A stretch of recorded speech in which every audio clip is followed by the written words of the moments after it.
स्वागत है आप सभी का एक नई वीडियो श्रृंखला में। मेरा नाम है HP सोलंकी।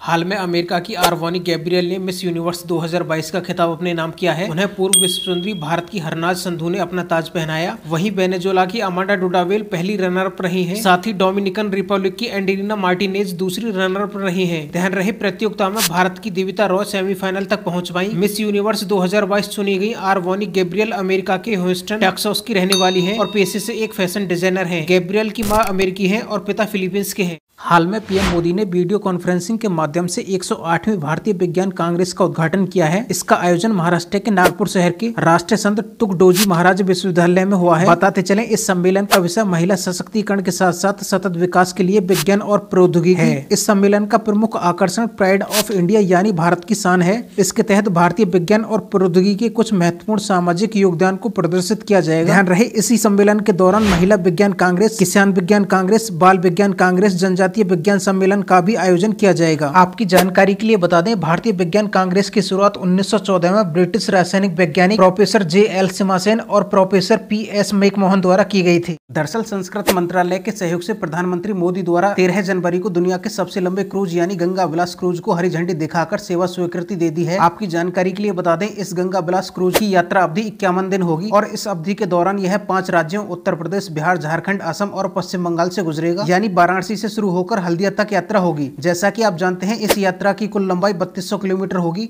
इन 5 राज्यों का चुनाव इसलिए किया गया है क्योंकि इन स्थानों पर पौराणिक कथाओं और गंगा नदी से जुड़ी किंवदंतियों का अपना विशेष इतिहास है। वैश्विक क्रूज रिवर बाजार 5% की दर से बढ़ा है और 2027 तक 37% की वृद्धि की उम्मीद है। बताते चलें, यह क्रूज 3 मंजिला है और छत पर सैलानियों के लिए स्विमिंग पूल की भी व्यवस्था की गई है।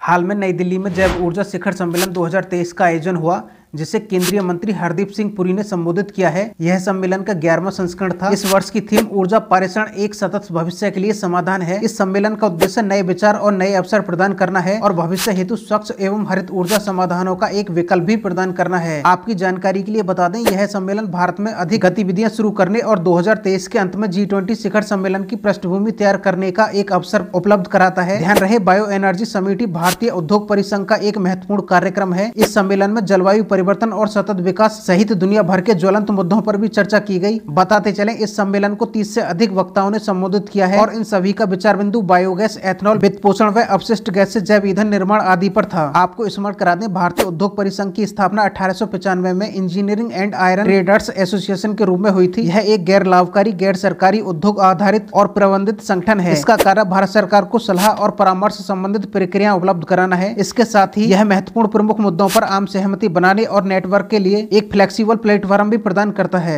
आपको हमारी ये वीडियो श्रृंखला कैसी लगी? आप लाइक या डिसलाइक का चुनाव कर सकते हैं। साथ ही HP सोलंकी स्टडी को सब्सक्राइब भी कर सकते हैं।